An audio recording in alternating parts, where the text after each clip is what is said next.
Ciel se lève, épisode 93 du 25 novembre 2024.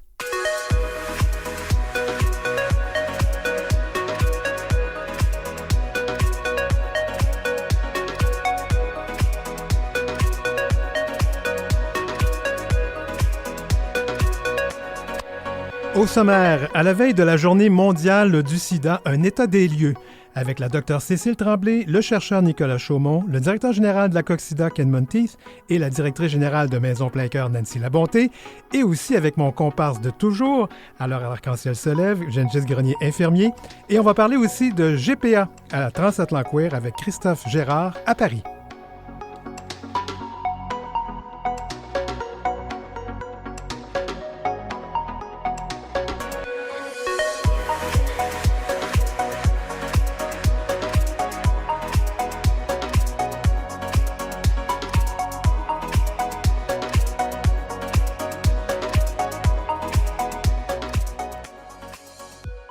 C'est l'heure où l'arc-en-ciel se lève avec Denis Martin Chabot. Le 1er décembre, c'est la journée mondiale du sida, décrétée en 1988 par l'Organisation mondiale de la santé, et le droit de tenir aussi cette manifestation chaque année a été approuvé par l'Assemblée générale des Nations unies. Le VIH est la première grande pandémie jamais décrétée par l'OMS, l'Organisation mondiale de la santé, bien avant la COVID-19. En fait, ça date des années 80. Quand même. D'après les chiffres de l'ONU-SIDA 2024, mais c'est pour l'année 2023, il y a 39,9 millions de personnes qui vivaient avec le VIH. 1,3 million de ces personnes ont été infectées par le VIH en 2023. 630 000 sont mortes de maladies liées au sida en 2023. 30,7 millions de personnes avaient accès à une thérapie antirétrovirale, c'est important de le dire, là, parce qu'on va y arriver tout à l'heure. 88,4 millions de personnes ont été contaminées par le VIH depuis le début de la pandémie. 42,3 millions de ces personnes ont succombé à des maladies liées au sida depuis le début de la pandémie. Santé Canada estime que 62 790 personnes vivaient avec le VIH au pays à la fin de 2020. Et on n'a toujours pas trouvé de traitement curatif, mais on y travaille. Salut, Gengis Grenier. Bonsoir, ça va bien, Denis Martin? Ça va très bien. Alors encore cette année, on fait l'état des lieux du VIH parce qu'on trouve que c'est important de le faire puis de faire le point sur où est-ce qu'on est rendu avec tout ça.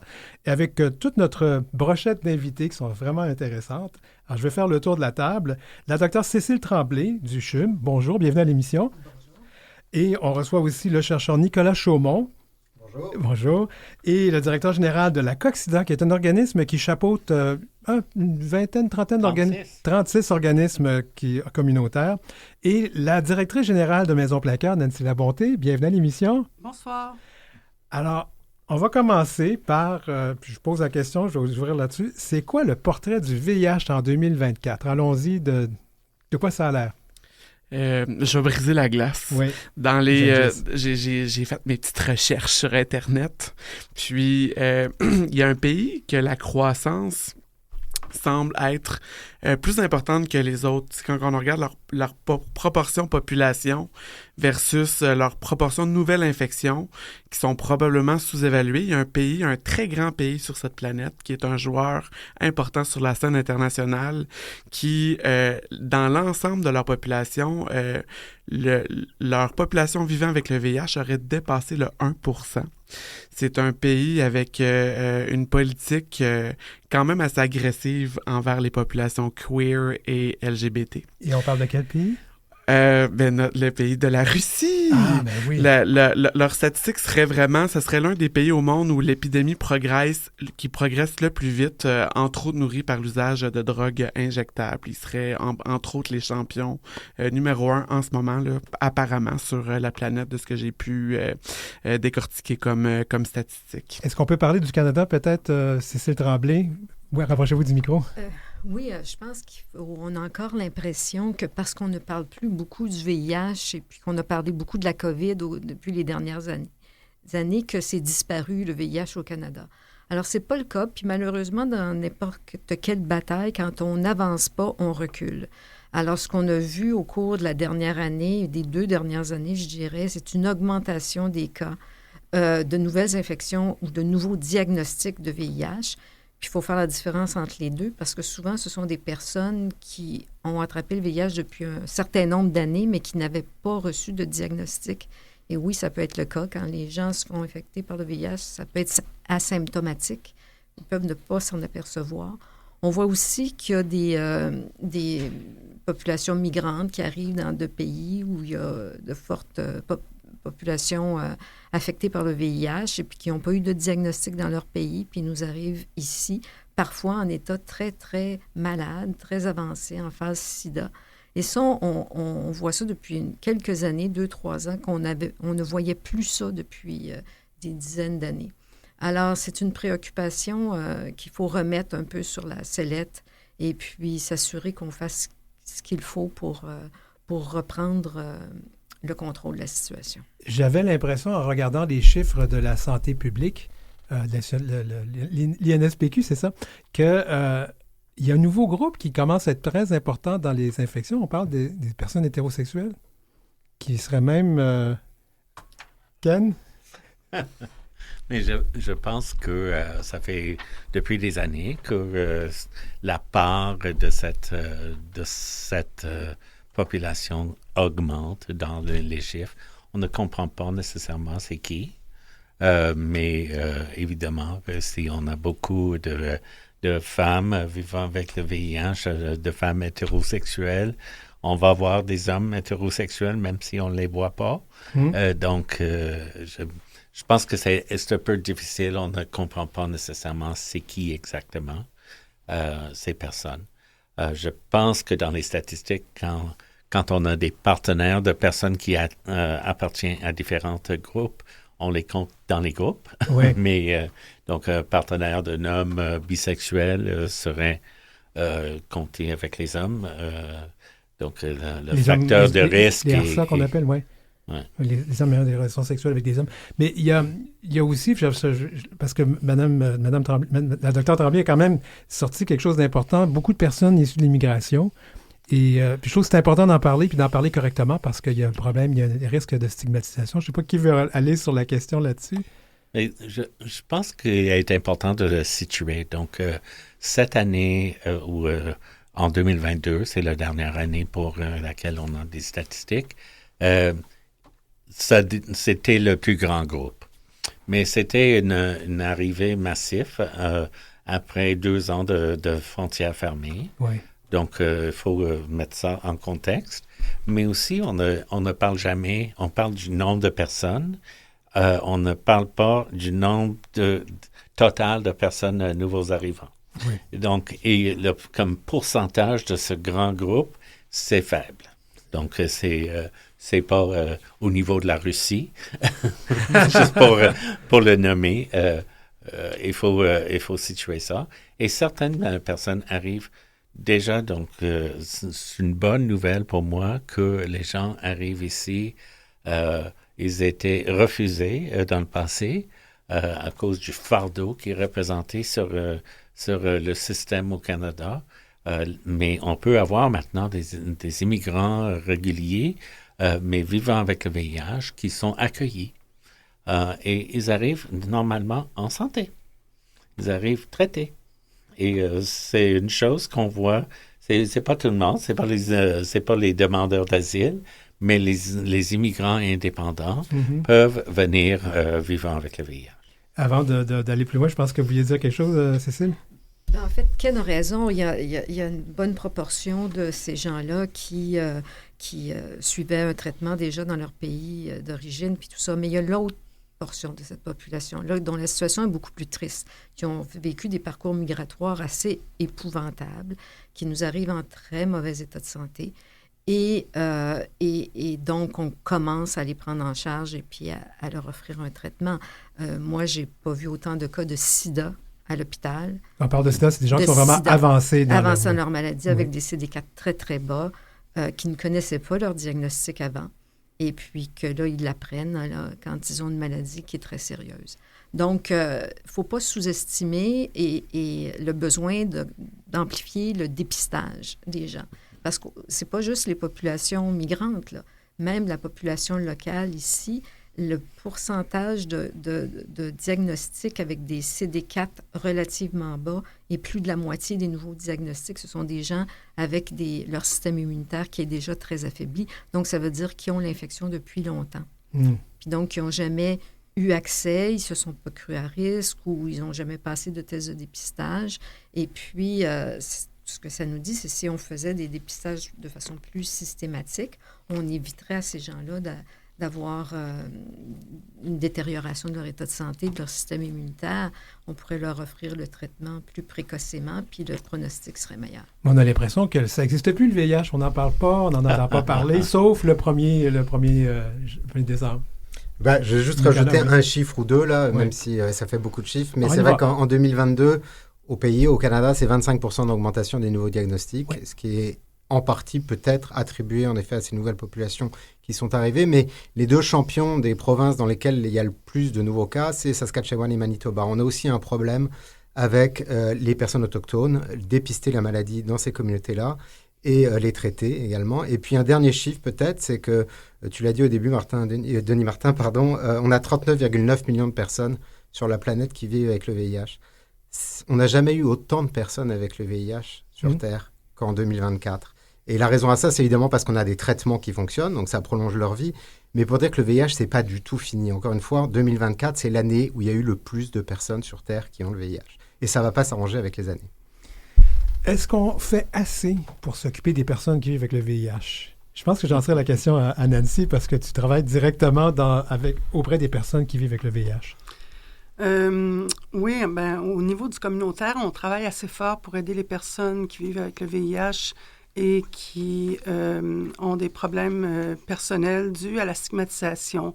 Les effets de la stigmatisation sur la vie sociale, psychologique, même sur la santé, sont reconnus scientifiquement. Nous, à Maison Plein Cœur, on accueille les personnes qui vivent avec le VIH et qui rencontrent des problèmes personnels. On a aussi tout un programme d'activités pour briser l'isolement social et que les personnes puissent bâtir une communauté ensemble. Mais le problème dans tout ça, c'est toujours le financement de ces programmes-là. Oui, le financement à Maison Plein Cœur, comme beaucoup d'organismes communautaires, on vit avec des subventions à projets qui ne financent pas tous nos programmes. On a, par exemple, le programme des mères, des mamans. Des soutiens aux mamans qui ont le VIH, mais qui sont enceintes, là, c'est ça? C'est ça. Ouais.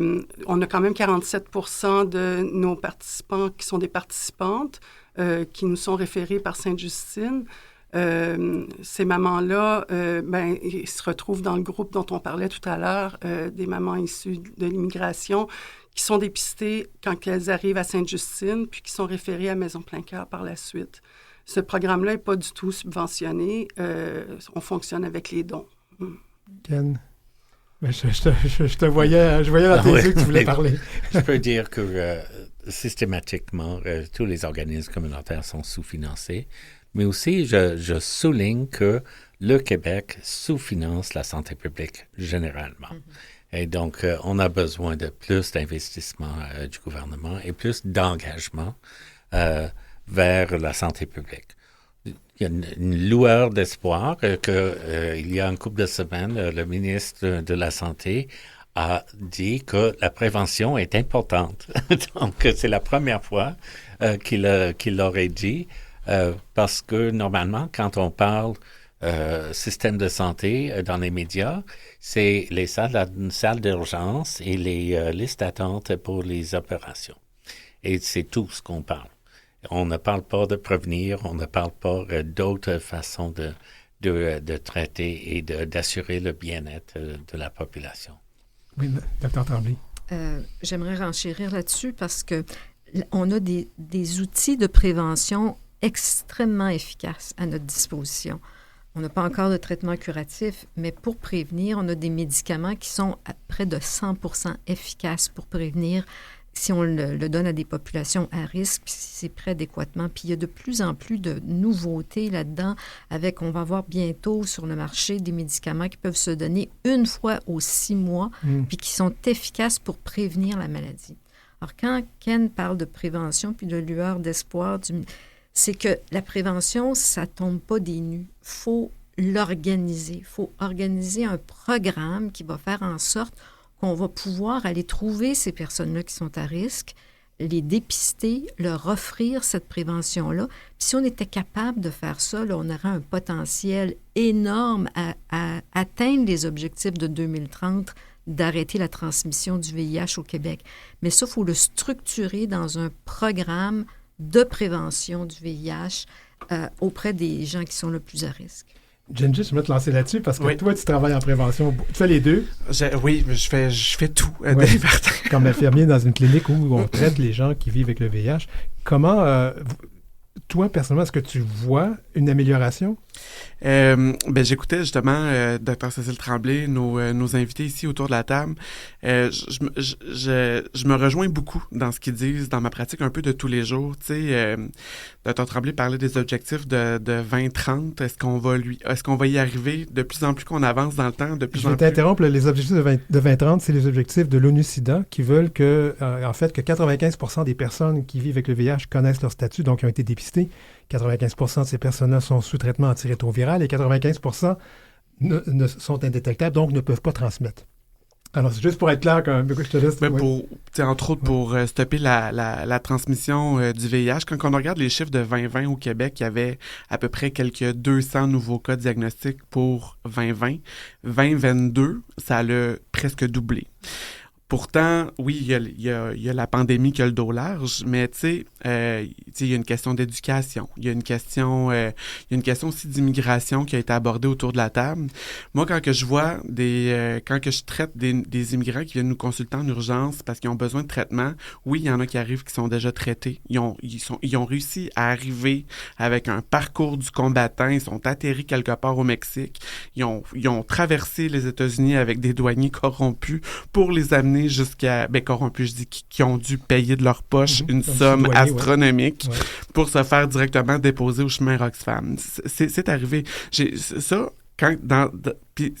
c'est pas que je veux différencier les hommes et les femmes, mais souvent, les immigrants qui arrivent dans cette situation-là sont des hommes.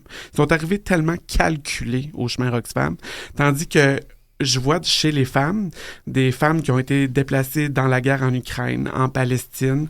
Puis ces femmes-là, quand que tu voyages seule, puis que tu es une femme âgée entre 14 et je dirais même jusqu'à 50, 55 ans, ces femmes-là ont quoi pour négocier s'ils n'ont pas d'argent dans leur poche? Ils sont souvent victimes d'agressions sexuelles, de viols. Quand on parle d'éducation aussi, quand on est en mouvement dans une planète où les choses vont pas super bien, est-ce que les lubrifiants sont accessibles? Est-ce que les condoms sont accessibles? Moi, ce qui me fait capoter un petit peu au Québec, c'est que on a accès à des autotests de VIH. Pourtant, on peut se les commander sur Amazon, c'est accessible à la classe moyenne. L'autotest salivaire, l'autotest sanguin devrait être plus accessible. Comme Dr. Cécile Tremblay dit, c'est quelque chose qui doit s'organiser.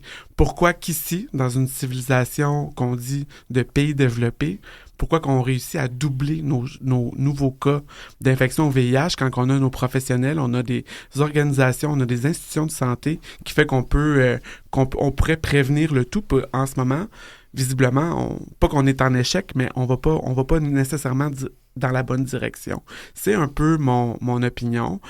Parmi l'immigration, je trouve que les cas de femmes qui arrivent ici sont victimes d'une violence inouïe. Moi, j'ai en tête une patiente que j'ai en suivi régulier qui m'a raconté son épopée là, d'arriver dans un container 2 mois en mer, arriver aux États-Unis, se faire livrer comme un animal, littéralement, au chemin Roxfam. Elle s'est tout fait voler, ses pièces d'identité, son passeport, sa valise. Il a fallu qu'elle négocie en échange sexuel beaucoup de choses. Elle ne sait pas quand est-ce qu'elle a contracté le VIH. Est-ce qu'elle l'avait directement de son pays d'origine ou c'est directement d'un viol, d'un échange sexuel sans condom pour arriver jusqu'ici? Quand je regarde un peu la clientèle que j'ai, mettons, née au Québec, qui viennent nous consulter pour des nouveaux cas VIH, des fois, j'ai affaire à des jeunes qui arrivent, ils sont positifs à tout, ils sont positifs à toutes les infections classiques, gonorrhée, chlamydia, VIH, syphilis, puis ils me regardent avec un désarroi, puis c'est quoi, puis j'attrape ça comment? Je m'adresse à quelqu'un qui est âgé dans la vingtaine, mais elle est passée où, son éducation? Qu'est-ce qu'on fait dans nos écoles? Les professeurs, apparemment, sont mandatés à l'école secondaire de se charger de cette éducation-là. Je me demande des fois vraiment où est-ce qu'on s'en va. C'est l'heure où l'arc-en-ciel se lève avec Denis Martin Chabot.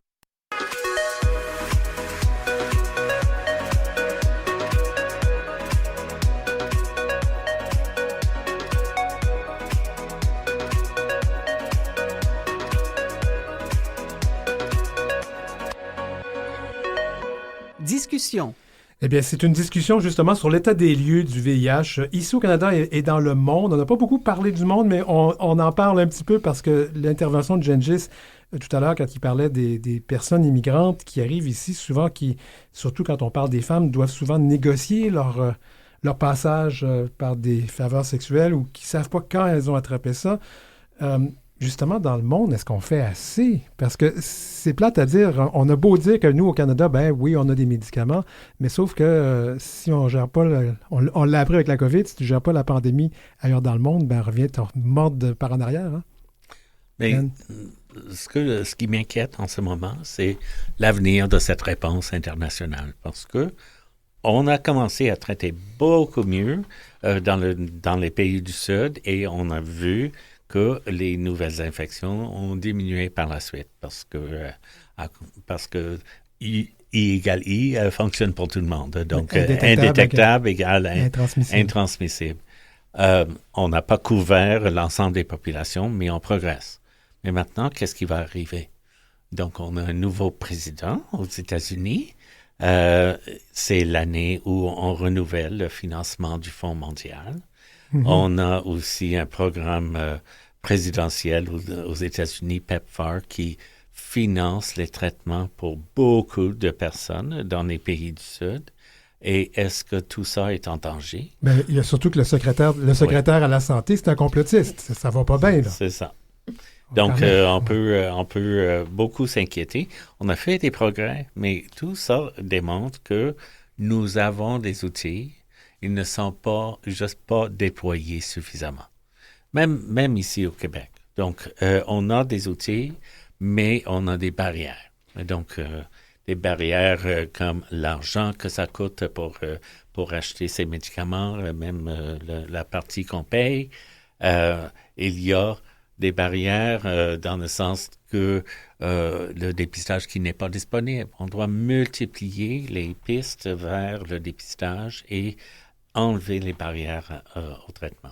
L'accès aux médicaments, là, parce que tout le monde sait qu'il y a à peu près une partie qui est comme entre 10 et 20 % qui est assumée par la personne qui prend le médicament. À moins d'être très, très pauvre, elle doit payer cette part-là. Mm-hmm. Et ça peut être une barrière au traitement quand on doit choisir entre payer le loyer ou payer le médicament. Ça commence à être un problème. Cécile, je pense que vous voulez réagir. Alors qu'il y a d'autres provinces au Canada où ce n'est pas le cas, ouais. Où tout est remboursé par le gouvernement. Alors ça, c'est un frein à l'accès au traitement. On a parlé beaucoup au niveau international. On dit qu'on peut voir le verre à moitié vide ou à moitié plein. Donc, il y a 75 % des gens qui ont besoin d'antirétroviraux qui les reçoivent, mais il y a 25 % qui ne les reçoivent pas. Puis quand on a une masse, on parle de millions de personnes, là, quand on a une masse de cette ampleur-là, 25 % de millions de personnes, on ne peut pas arrêter la transmission, on ne peut pas arrêter l'épidémie.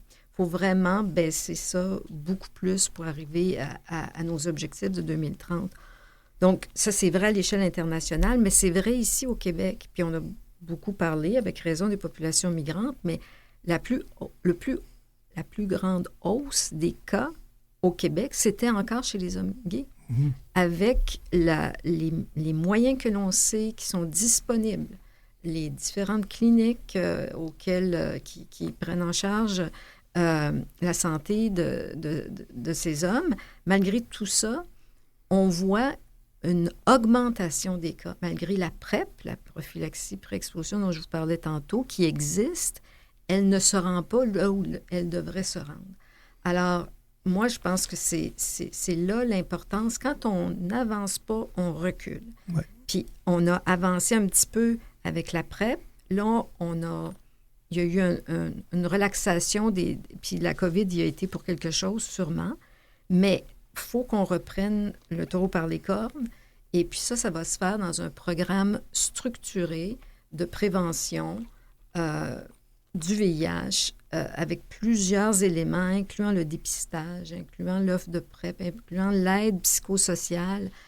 dont les gens ont besoin, puis que Madame de la Maison de Plein-Cœur, que j'apprécie beaucoup, là, parce qu'on a parmi nos patients qui bénéficient de ces services-là, ça prend un package deal, un programme, je m'excuse, les anglicismes là, qui viennent de c'est pas un problème. Mais complet, multifacétaire, qui n'est pas nécessairement si coûteux que ça, là, comparativement au coût qu'on va économiser à long terme d'éviter toutes ces nouvelles infections. Oui. Je pense que je dois ajouter, je ne serais pas vrai à mon organisme si je ne disais pas qu'il y a des questions de droit aussi.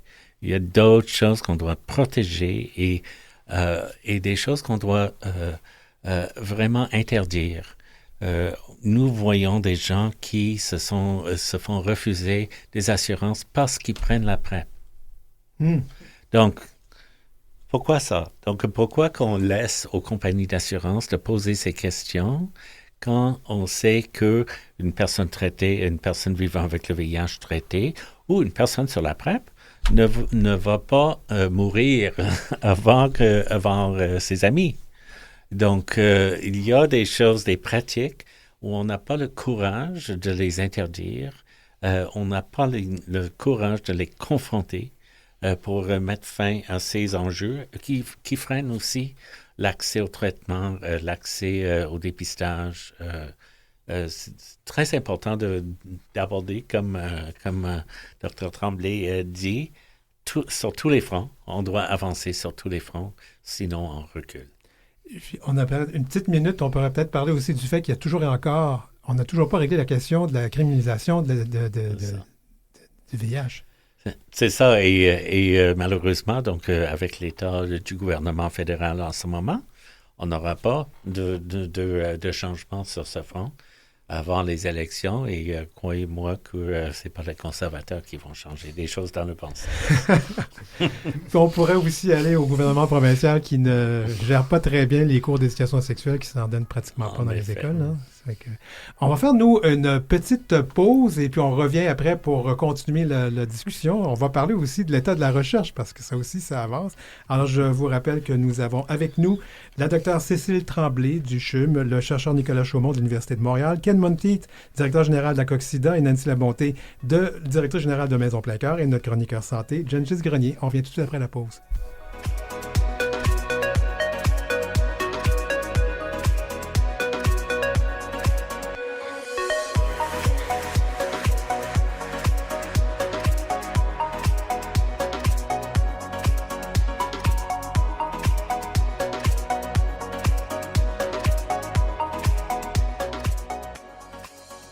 L'heure où l'arc-en-ciel se lève, avec Denis Martin Chabot.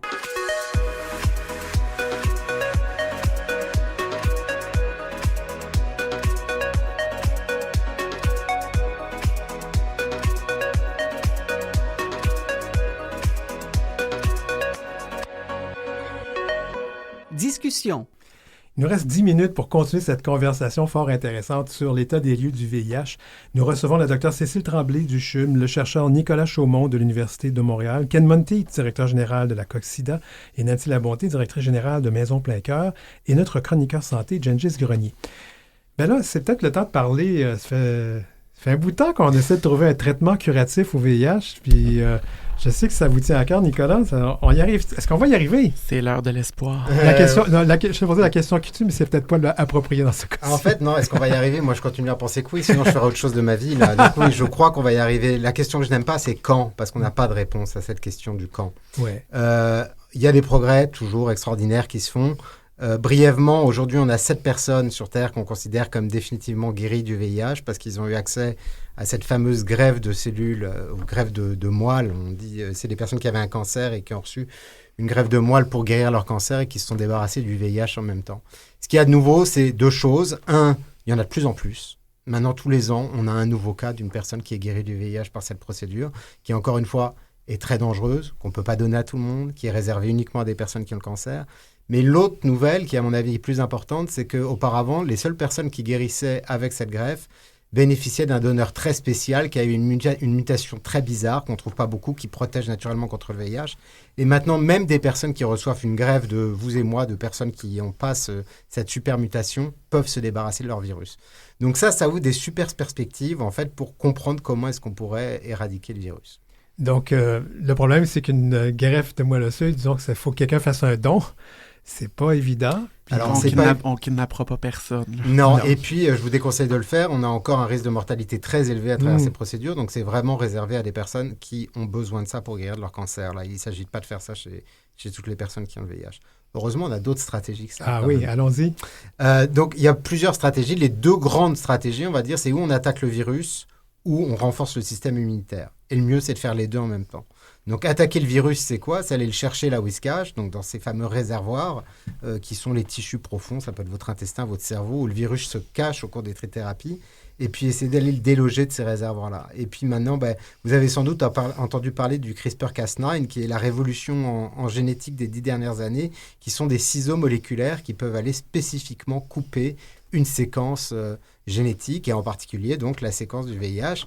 Et il y a beaucoup de recherches maintenant qui se développent là-dedans, parce qu'on sait ça depuis longtemps, mais on se demandait comment donner cet outil au corps et surtout l'envoyer là où c'est important.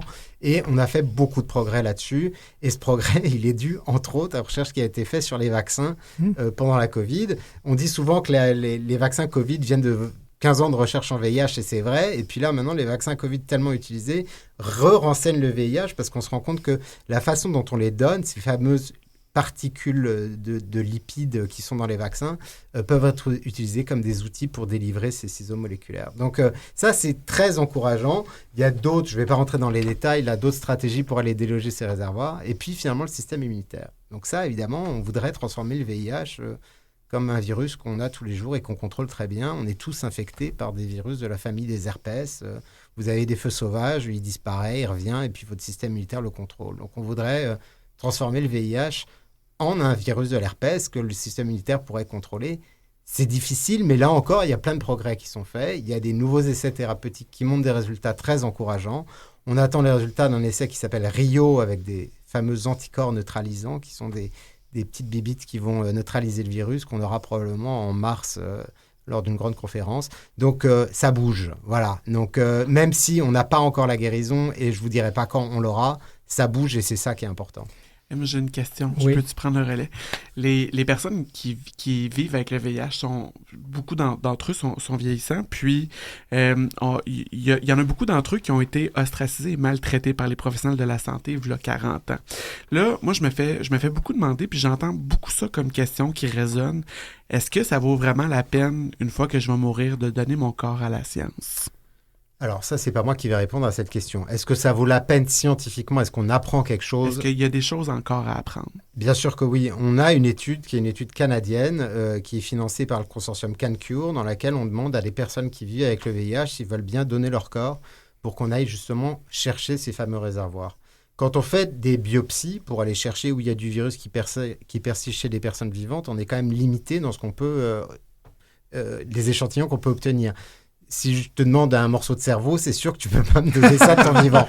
Donc, l'avantage, j'allais dire, des études d'autopsie, c'est qu'on a une image complète de tout le corps. On peut regarder c'est quoi l'organe le plus important. En fait, la réponse à ça, on l'a déjà un peu, c'est qu'il y en a beaucoup des organes qui sont importants. Donc, il va falloir qu'on trouve une stratégie qui va attaquer plusieurs de ces organes en même temps. Moi, je pense qu'on devrait faire un dernier tour de table. Puis la question que je vais vous lancer... parce que c'est vrai que les temps ont changé. On voit ce qui se passe aux États-Unis. C'est quand même le plus grand fournisseur d'argent pour la recherche et tout, pour le traitement. Il y a d'autres pays dans le monde aussi où c'est plus ou moins ouvert. Est-ce qu'il peut y avoir de l'espoir là-dedans? Je sais pas. Je vais commencer par Nancy. As-tu de l'espoir, Nancy, que les choses s'améliorent en 2024, 2025, 2026, 2027? Mon Dieu, les problèmes sont structurels. Il y a beaucoup de travail à faire à tous les niveaux. Est-ce qu'on a encore d'espoir? Il faut en avoir. On n'a pas le choix. Que dire de plus? On marche à l'espoir. Surtout, moi, du côté du communautaire, c'est la seule façon qu'on peut surmonter les difficultés comme organisme qui vit dans la pauvreté, qui aide les personnes dans la pauvreté. Alors, oui, on fonctionne sur l'espoir. Puis je pense que je vais te lancer là-dessus. Maison Plein Cœur a de la difficulté à joindre les deux bouts parce que le financement a même été réduit, le financement à la mission. Vous êtes en campagne de financement, puis c'est pas évident de trouver de l'argent, là. Non, c'est pas évident, mais je vais faire mon petit spot publicitaire. Vas-y. Je vous invite à maisonpleincoeur.org, en un mot, maisonpleincoeur.org. Vous appuyez sur le bouton « Faites un don en ligne » et puis c'est le temps de notre campagne de financement annuelle. Ça va nous faire plaisir de vous envoyer aussi un bon reçu de charité en échange de votre don. Merci. Le faire en ligne autant que possible parce que par la poste, c'est compliqué. Oui, la poste, on dit ça. Ken, rapidement. Oui, moi j'ai de l'espoir. Je suis une personne vivant avec le VIH. J'étais une de ces personnes diagnostiquées tardivement. Et 27 ans plus tard, je suis là. Je suis en santé, je travaille à temps plein. Donc, le VIH a changé. Et je pense que déjà, c'est quelque chose d'intéressant. Et c'est quelque chose qu'on doit faire connaître à la population. Que le vivre avec le VIH en 2024, c'est pas vivre avec le VIH ou mourir du sida des années 80-90. Et le plus que les gens comprennent ça, le plus qu'ils vont ne pas hésiter à aller se faire dépister. Oui. Il faut comprendre que se faire dépister, c'est ouvrir la porte soit vers la PrEP, soit vers le traitement. Et c'est comme ça qu'on va mettre fin au VIH. Et donc, on continue à faire des progrès sur les traitements, sur les traitements de prévention et les traitements pour les gens qui ont le VIH. Oui. C'est de plus en plus facile. Et, Nicolas? Oui, il y a de l'espoir, évidemment. L'espoir, pour moi, il se nourrit de travail et de lutte. Donc, le travail, c'est le travail au labo. C'est le travail pour, comme le disait Cécile tout à l'heure, que les stratégies de prévention soient accessibles à tout le monde. C'est la lutte, évidemment, dans les organismes communautaires. Et puis, la lutte aussi pour faire du lobbying auprès de nos États pour que la recherche soit toujours financée parce que les traitements de demain, c'est la recherche d'aujourd'hui. Oui, puis de plus en plus important, Dr Tremblay? Ah, moi, j'ai toujours de l'espoir. J'ai surtout de l'espoir parce que les personnes qui vivent avec le VIH ont toujours été les acteurs les plus importants dans la lutte pour mettre fin à l'épidémie. Puis on voit qu'ils sont encore impliqués. Et puis on va avoir besoin de ça. On a besoin de tous les joueurs pour arriver à nos résultats. Mais j'ai de l'espoir parce que je le sais que concrètement, là, on a les outils présentement dont on a besoin pour arriver à 2030. On fait un appel, un cri du cœur à nos gouvernements pour nous entendre, pour nous convier à une rencontre, pour mettre sur pied un programme très précis, très explicite, pas très coûteux, mais que juste bien le structurer, là, ça nous permettrait d'arriver à 2030. Mot de la fin pour toi, Gengis? Moi, quand je vois d'aussi belles personnes autour d'une table qui sont impliquées soit dans le communautaire ou dans la recherche scientifique, il va toujours avoir de l'espoir. Quand il y a du monde bienveillant auprès de des gens qui sont vulnérables, les choses... on parle de recul dans les dernières années, mais quand on regarde le travail, somme toute, des 40 dernières années, on est quand même dans une belle lancée. Mais moi, j'aimerais vous remercier tout le monde. Puis je vais même me permettre de renchérir sur ce que tu as dit, Ken, parce qu'il y a une autre personne qui vit avec le VIH autour de la table, c'est moi. Et à 63 ans, je continue encore à faire de la radio puis à contribuer. Puis ça vous dit que oui, les médicaments fonctionnent et il y a de l'espoir. Merci toute la gang. Merci Nancy Labonté, directrice générale de Maison Plein Cœur. Ken Monteith, directeur général de la Coccident. Nicolas Chaumont, chercheur à l'Université de Montréal. Merci Dr Tremblay, Cécile Tremblay, au CHUM. Et merci à toi, Gengis Grenier. Au plaisir. Merci.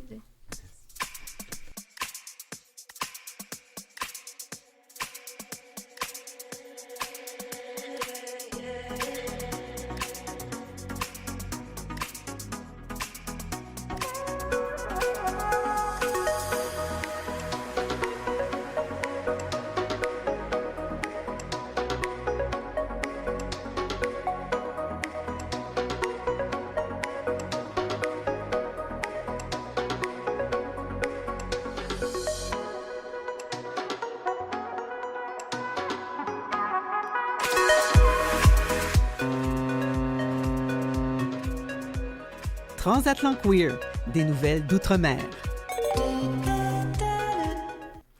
Oh voilà, ben oui, tout ce beau monde-là vient de sortir du studio, ça fait que ça fait un petit peu de bruit, mais c'est bon, on est là. On va parler donc à cette chronique transatlantique, on va rejoindre Christophe Gérard qui est à Paris. Ben faites un petit peu avec ça de Paris, mais pour pas mêler les gens, on va juste dire que tu es dans la région de Paris.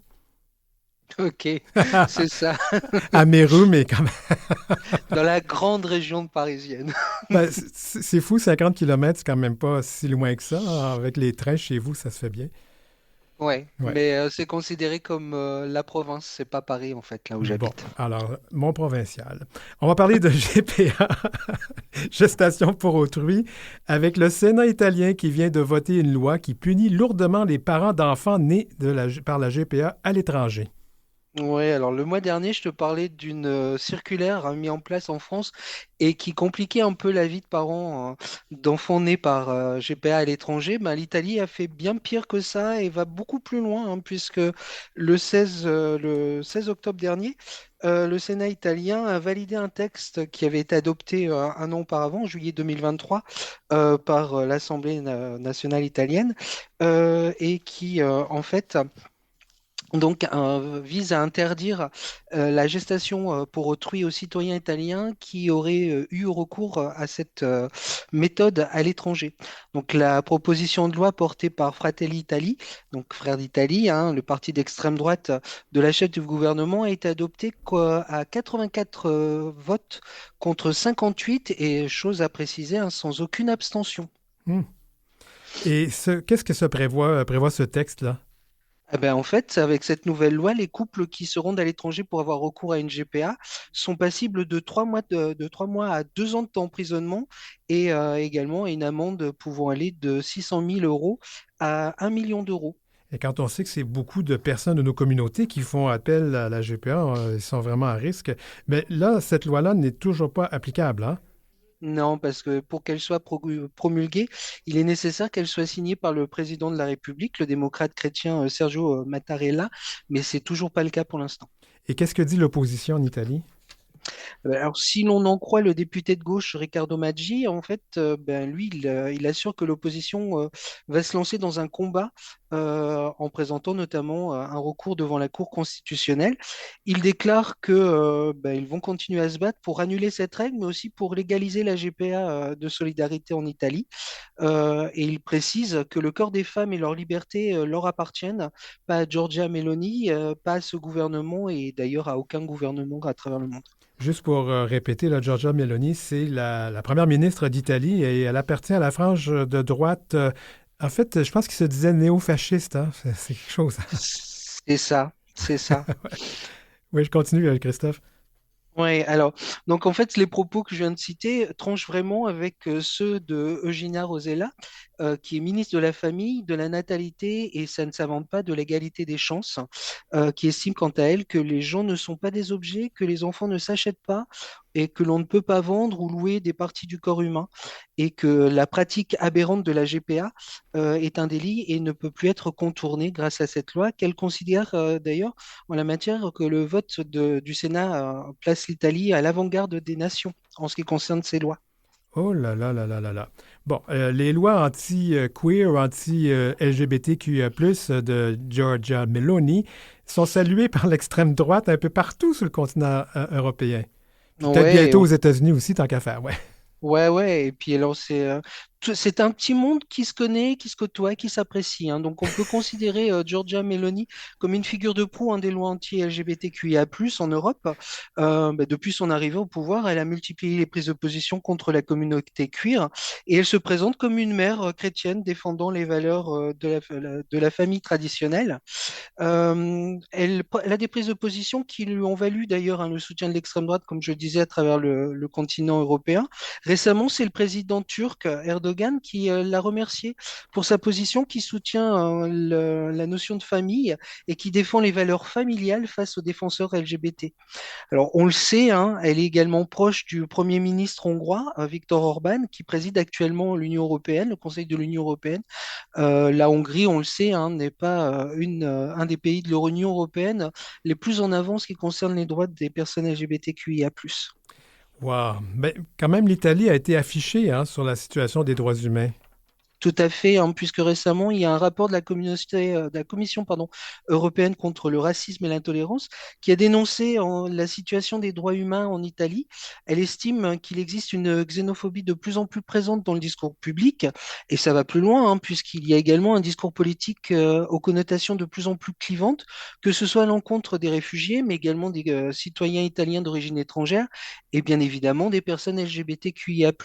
Et en ce qui concerne justement les personnes de la communauté queer, l'Italie n'interdit toujours pas explicitement la discrimination fondée sur l'orientation sexuelle ou l'identité de genre. Et les personnes LGBTQIA+, subissent des préjugés et des discriminations dans leur vie quotidienne. Et c'est un phénomène qui s'est accentué à l'arrivée de Giorgia Meloni à la tête du gouvernement. Cette dernière s'en prend en effet ouvertement à la bête noire de la droite conservatrice extrême, hein, l'hypothétique lobby LGBT, en prenant notamment des mesures visant à réduire les droits des familles LGBT. L'année dernière, pour information, il y avait une décision de justice qui visait à retirer le nom du deuxième parent, de la deuxième mère, pour les enfants nés par PMA en Italie. Mais pourtant, excuse-moi, je te lance là-dessus, mais pourtant, il me semble que le Parlement européen n'a-t-il pas des lois ou adopté des lois qui interdisent ce genre de discrimination envers les communautés LGBTQIA+. C'est très compliqué. Alors, il y a la possibilité de se pourvoir devant la Cour de justice européenne, mais les dernières lois qui ont été votées, c'est plus une reconnaissance de l'identité de genre Hmm. pris dans certains pays, hein, puisque j'en avais parlé le mois dernier. Ouais. Un homme trans avait vu son changement d'état civil reconnu dans son pays d'origine, la Roumanie, alors qu'il avait entamé sa transition en Angleterre.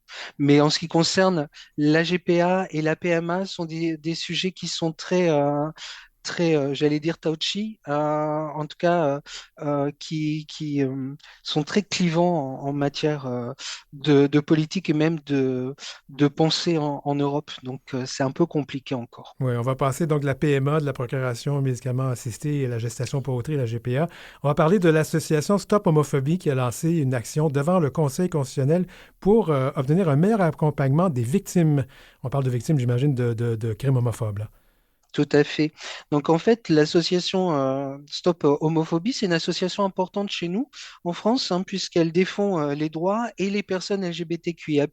Et parmi ses actions, elle accompagne régulièrement des victimes d'agressions et de harcèlement en se portant partie civile lors des procès. Et par contre, elle conteste une loi qu'elle se trouve trop restrictive et donc elle a décidé en effet d'intenter une action devant le Conseil constitutionnel. De quelle loi on parle ici, là? Alors, il s'agit en fait d'un article qui s'appelle l'article 2-6 du Code de procédure pénale, hein, qui encadre les conditions dans lesquelles les associations LGBTQIA+ peuvent se constituer partie civile lors des procès. Donc, selon le texte, les associations peuvent agir dans certains cas, comme ça, par exemple les discriminations ou les atteintes à l'intégrité physique. Quand on parle d'intégrité physique, on parle de meurtre, de violence, d'actes de torture ou de barbarie. Par contre, on le sait, hein, dans les procès dans lesquels le caractère LGBT-phobe est reconnu, il y a d'autres infractions qui sont souvent jugées. Et la loi exclut les interventions des associations telles que Stop Homophobie dans des cas de séquestration, de vol et d'extorsion de fonds, même si ces actes sont souvent motivés par l'orientation sexuelle ou l'identité de genre des victimes. Donc depuis quelques années ici en France, mais je pense que le phénomène est mondial, il y a de plus en plus de guet-apens via des applications de rencontres et à l'issue donc euh, alors attends, parce que j'ai perdu mon fil. Ben, Donc, dans ce genre d'affaires, en fait, l'accompagnement des associations est donc restreint. C'est pourquoi Stop Homophobie a saisi le Conseil constitutionnel d'une question qu'on appelle la question prioritaire de constitutionnalité. Et donc, c'est à Rennes, le 13 novembre dernier, que le Conseil constitutionnel s'est penché sur cette question. Alors, il y avait des associations des avocats, pardon, de l'association qui ont présenté leurs arguments, hein. Donc, selon eux, la présence des associations LGBT, souvent salvatrices, elle contribue à une meilleure appréhension par les juges des modes opératoires, mais également du mobile homophobe qui motive le passage à l'acte. Et elle permet également de faire œuvre de pédagogie auprès des jurés, des accusés et de la Cour pour reconnaître la circonstance aggravante d'homophobie, ce qui est rarement le cas, hein, il faut le dire ici en France. C'est pourquoi, en fait, refuser aux associations LGBT ce droit d'intervention revient à une rupture non justifiée de l'égal accès à la justice et donc à l'égalité devant la loi. Bon, et maintenant, qu'est-ce qu'en pense le gouvernement français?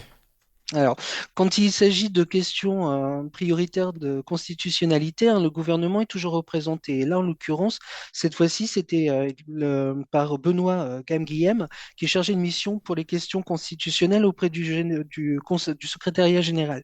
Et donc, il a contesté toute rupture d'égalité et se base sur l'exemple des associations de lutte contre le racisme qui, tout comme les associations LGBT, n'ont pas la possibilité de se porter partie civile pour l'ensemble des infractions pénales aggravées.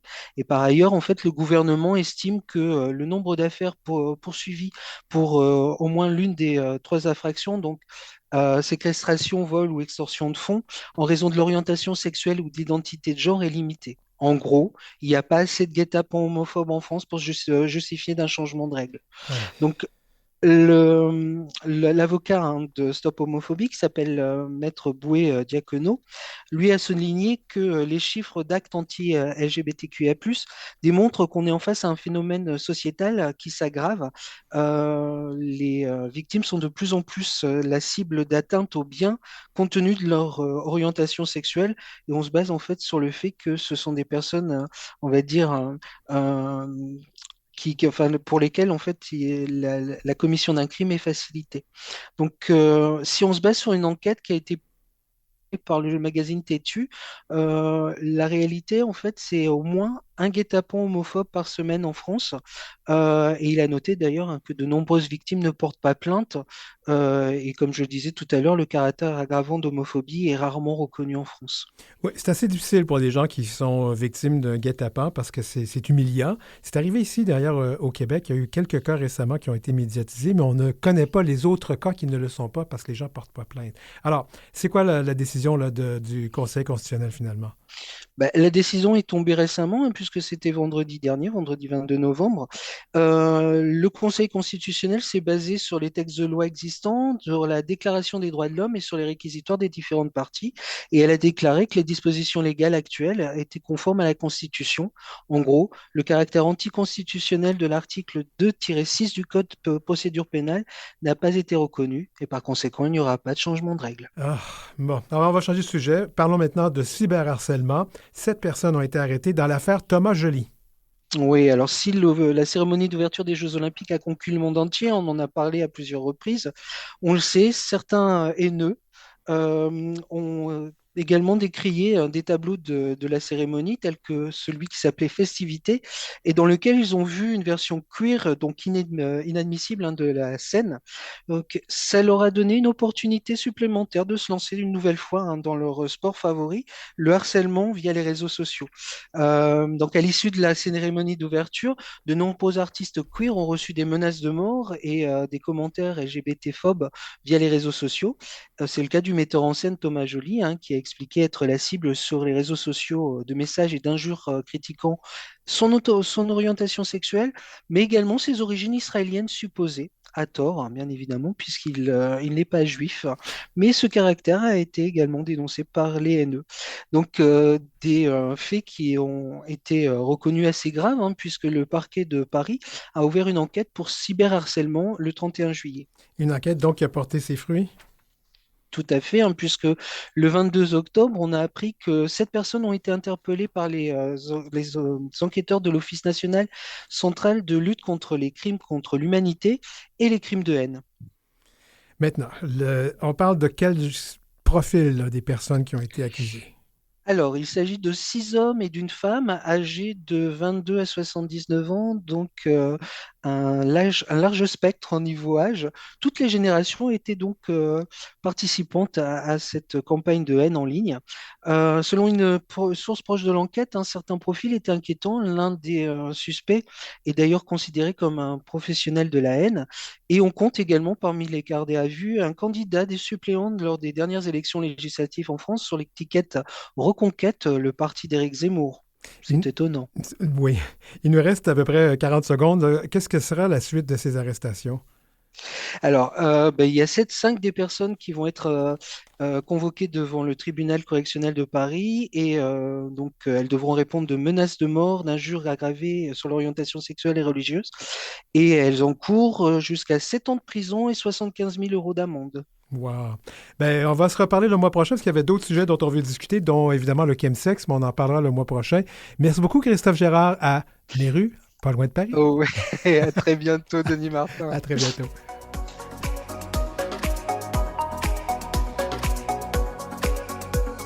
Pour joindre l'équipe de l'heure où l'arc-en-ciel se lève, écrivez-nous à heureciel@gmail.com, heureciel en un seul mot, @gmail.com.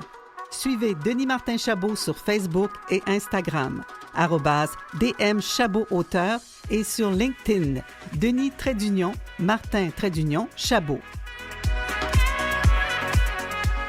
Et on peut aussi me suivre sur le nouveau réseau social qui n'est pas si nouveau que ça, mais Blue Sky. Bientôt, je vais vous donner comment me rejoindre là-dessus parce qu'on a tous quitté Twitter, vous savez pourquoi.